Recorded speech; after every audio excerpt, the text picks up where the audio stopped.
our last speaker for the workshop before the panel session is somebody who works with different kinds of inconveniently large data in terms of spatial data.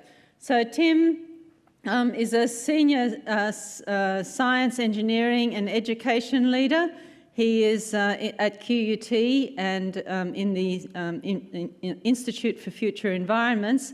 He's been active in helping organisations reach their full potential and address the challenging issues of better stewardship for managing human and ecological resources while focusing on the goals of sustainable and higher living standards. He's served as the United Nations Chief Environmental Scientist with the United Nations Environment Programme in Nairobi, Kenya, and he's also served at NASA headquarters as the National Manager for the Digital Earth Initiative under Vice President Al Gore, which led many developments, including Google Earth. He continues to be an advocate for the use of scientific visualisation technology and spatial information systems, so Earth observation, GIS, big data analytics, and engaging citizens through crowdsourcing and innovative social media for community decision support and digital democracy.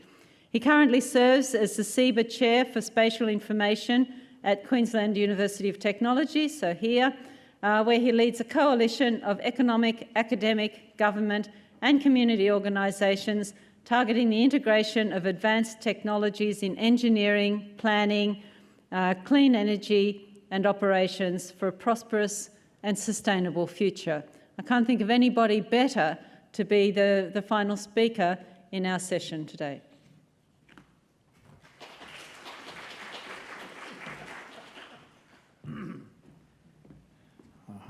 And if Carrie says it, it's true. So this is a start. I'm just going to practice here. Okay, get yourself oriented while I get myself there. So this is where big data started, correct? I think we can all agree on that. And what I'm going to run through are some of the origins of big data, because it comes from a lot of different places. And this, again, is my experience, what I've run into, and my assessment. Census, I think, is important, or photography, spaceborne systems, census and commerce, and the internet. When we talk about the earliest big data, there was a correlation. The bigger data was obviously the heavier data. So the best data analysis and statisticians were actually very muscled people, to say the least. But the reason in these 5,000 years ago we were collecting information was what for? It was for statistics and surveys, the commerce, and the census. So that's how all of this started. You all may remember that. Also led to a lot of different organizational constructs. Some of them you might be familiar with, and you can influence people with data. The large data collection efforts that went about in those days were about counting people, and you counted people because you could tax them, of course.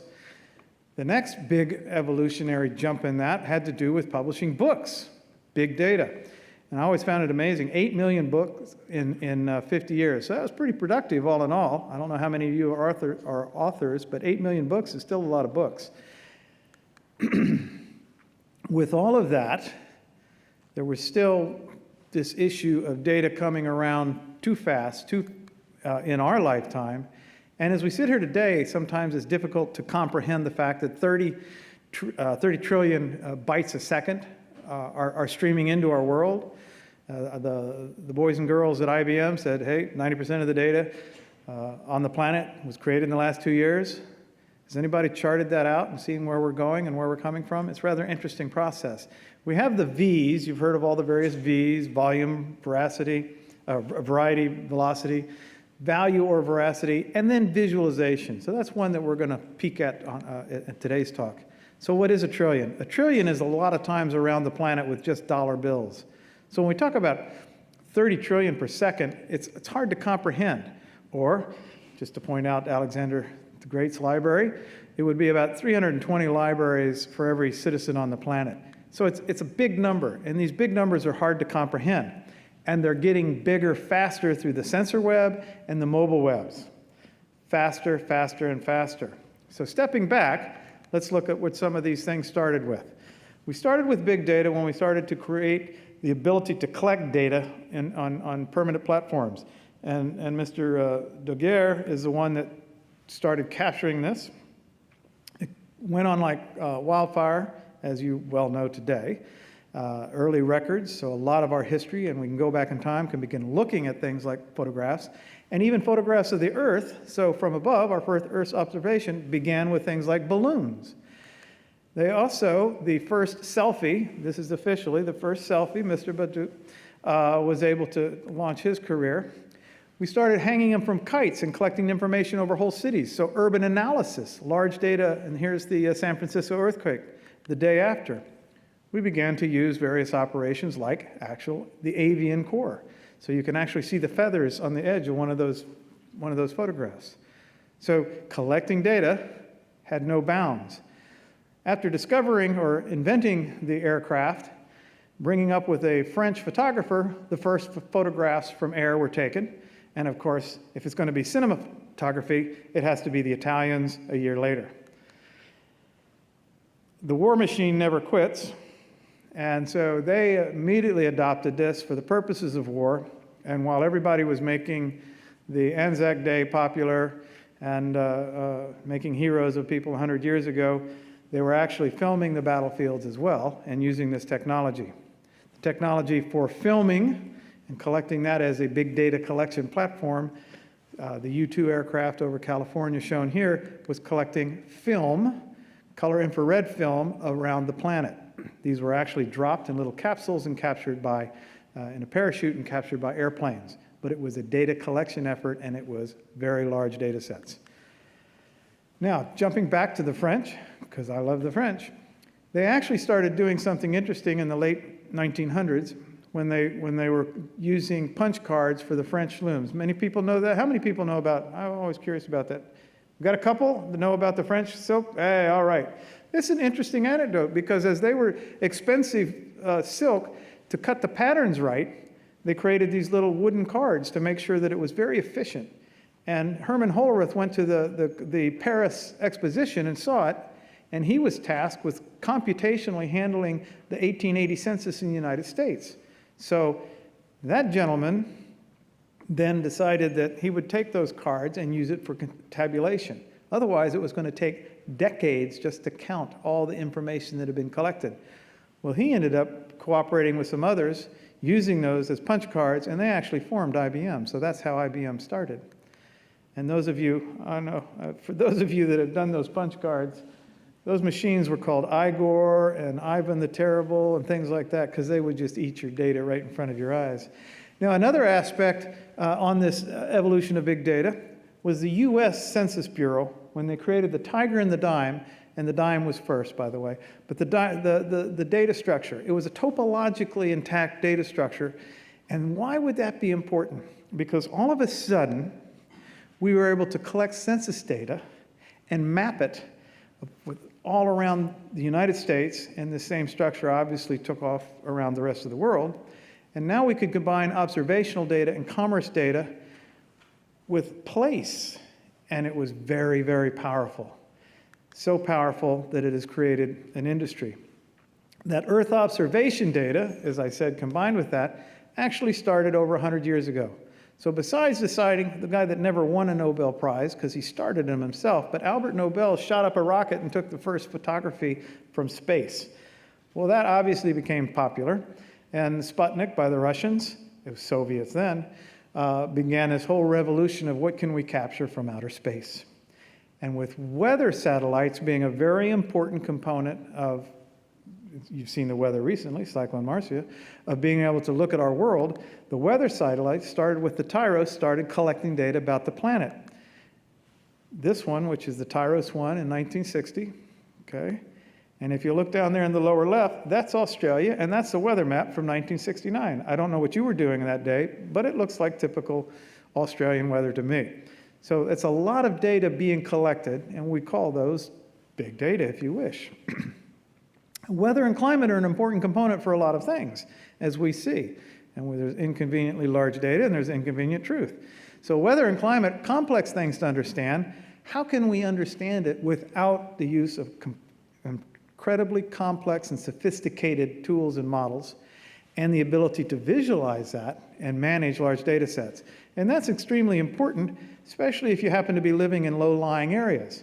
So there's a couple million Bangladeshis that would like to know with a little more accuracy what's going on. So big data and the climate and weather projection areas is extremely important.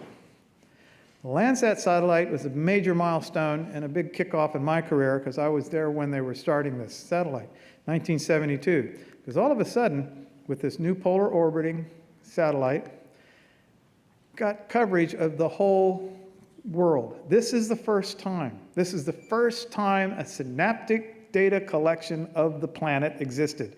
This is it. Never happened before.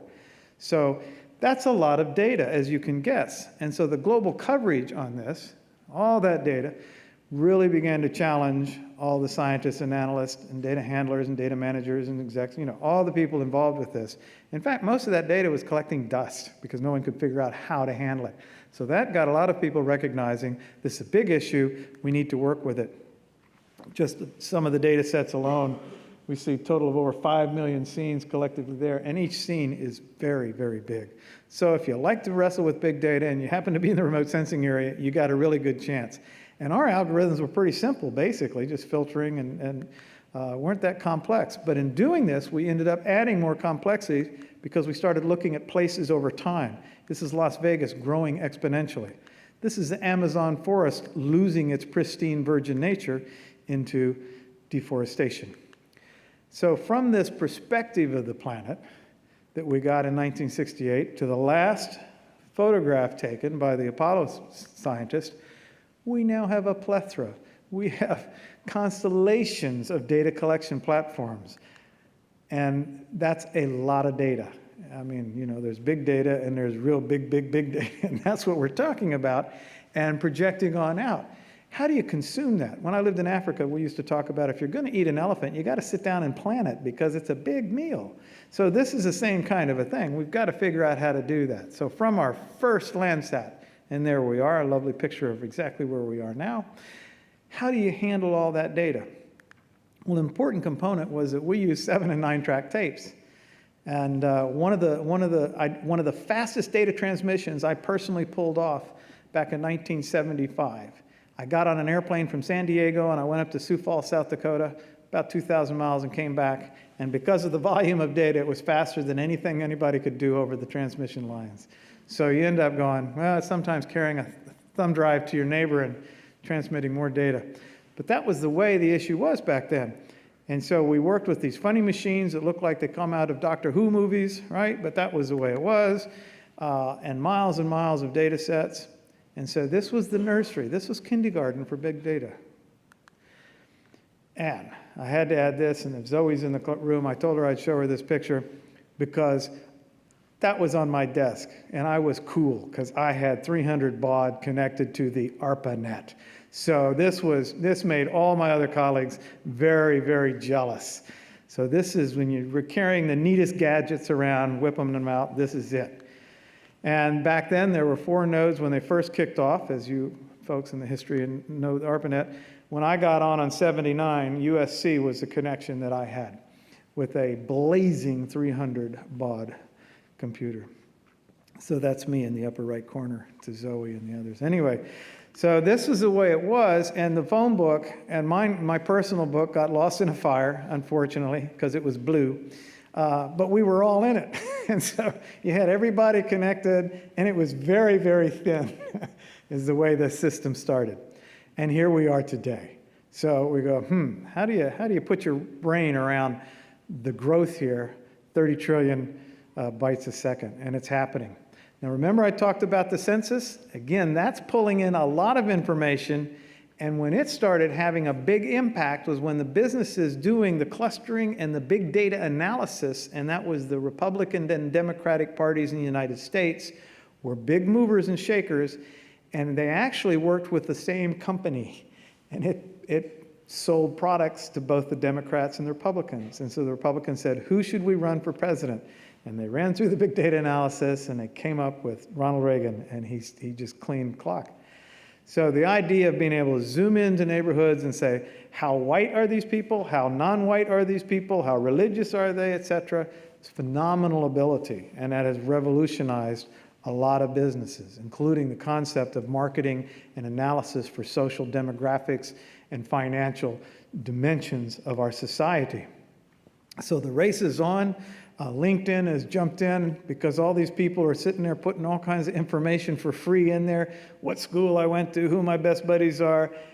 Awesome, awesome data sets to apply. So it's out there and we're feeding it with a frenzy. But understanding it requires a little bit of stepping up and trying to get a handle on the visualization. And because if we can visualize it, we might be able to understand it. And there's a little part of our brain that does the visualization and then sends it back to the front of the brain to think about it a little more. So complex issues, but if we can visualize it, we can think about it. So visualizing the Earth was a thing that I was working on from NASA and UN. This is the number one. This is the first shot of a small company called Keyhole. I gave 4 young lads out of San Mateo a contract. And this is what they produced for the World Summit in Sustainability down in 2002. Well, you've seen it today. Everybody's used to it because a small company, Steve Scott's company, went over and said, hey, we like that. Let's buy you guys. And you all are used to that because this is Google Earth. So that rapid ability and huge amounts of data certainly fits the bill for big data visualization. Analytics is another component of it, and it's a little light, and it needs to be stronger. Australia has a little bit of a lead, Queensland, because they took this, and you may have remembered a guy named Campbell Newman. He's in the history books now, I understand. But he actually spruiked and made this thing happen, Queensland Globe, and said over 500 data sets for any data set in Australia, Queensland has to be freely available to the citizens that paid for it. And how are they going to get to it? Through this process of visualization, big data tessellation engines and connections. So a lot of technical issues, but this is first in Queensland. No other place in the world has done this because you got to see it to believe it. And so with our tools, we're now realizing that there's a whole lot that's evolved with this. Let's communicate with the public, as Tomas was talking about. How do you get this to make sure people understand it? We've got to visualize it. And not only that, the Queensland Globe, when they put it on the Queensland Globe, there were people in the department that created it said, you know, for the first time we see what our own data is. We never knew it was there. It's a true story. So if it stays hidden, you can't get to it. Now, many of you will recognize a lot of these pretty interesting programs, et cetera. That's one way to look at it. Some of you know, and again, the previous talk highlighted some of this. We can take the big data programming landscape, put it into organizational constructs with the visualization and analytics in the upper right. There's a lot of tools out there, which is why these meetings are so important, so people can begin to see how the different tools can be applied in different areas. And that's why I applaud Carrie for throwing this in the group. So connections, definitely big data and analytics. Connections and topological relationships, once again, that's a very powerful tool. And you can't do it otherwise. I mean, people can talk about it, but the time to make a decision with this data, you've got to do it fast and you've got to visualize it. Here's just a quick look, and Alex Brune's on this campus, our QUT, working with capturing Twitter data.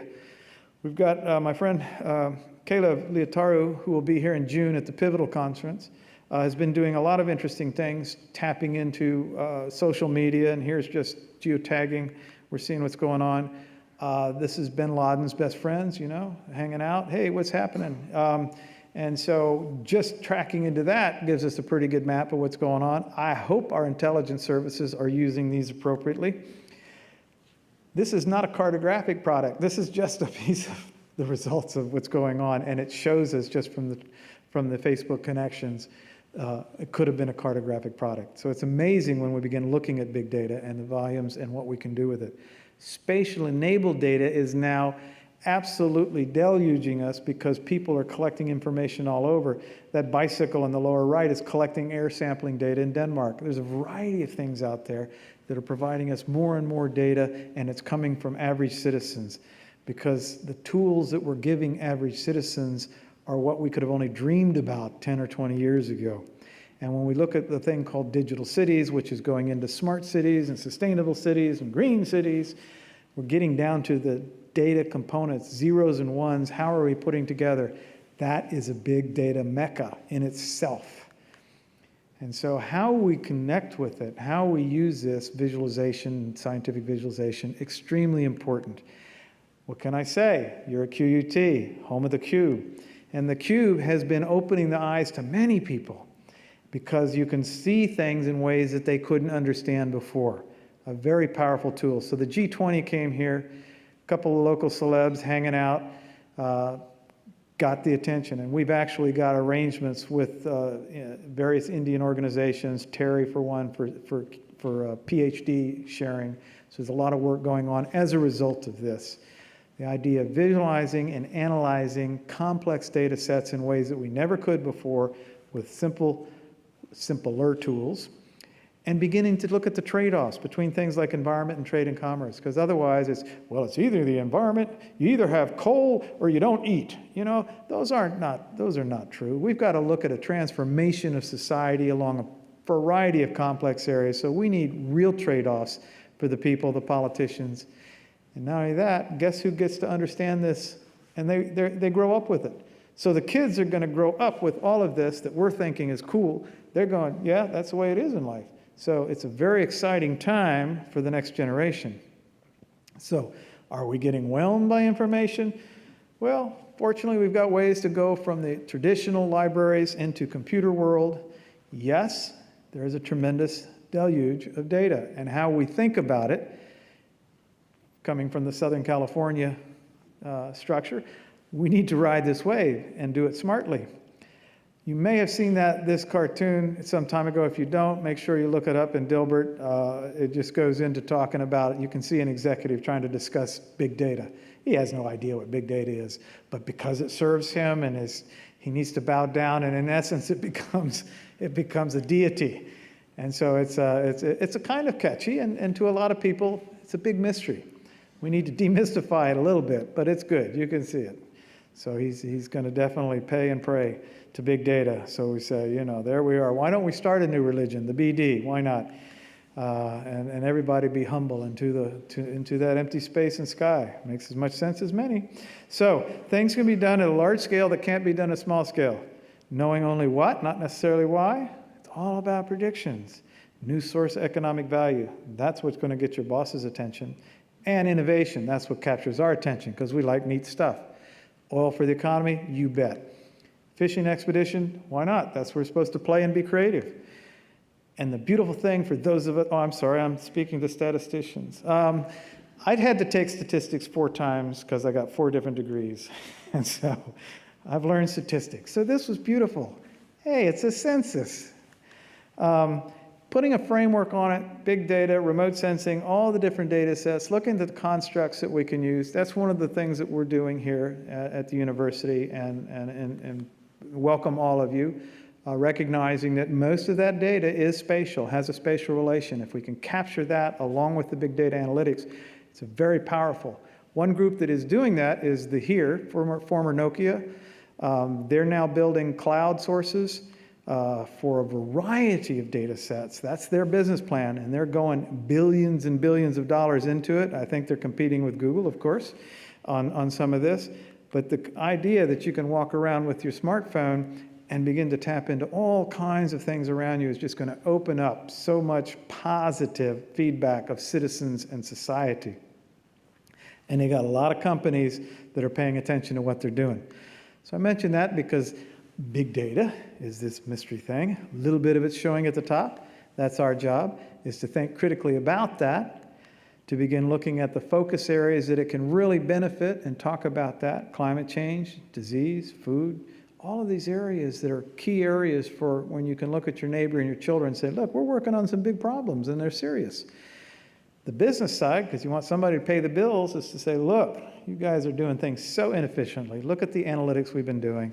This is obviously very promising. What I find amazing is that I don't have to push a rope when we talk about this field, and pushing a rope is not rewarding. The whole range of people are jumping onto this, and they're jumping onto this technology, and they're doing it in millions of units that are coming out of the factory, and I don't have to pay them. They're buying their own units, and they're putting the data in for me. I find that amazing. As a scientist who has for years and years collected data, I go, hey, they're collecting it for me and they're paying for the instruments. It's an amazing shift in the whole world of science. And these people, as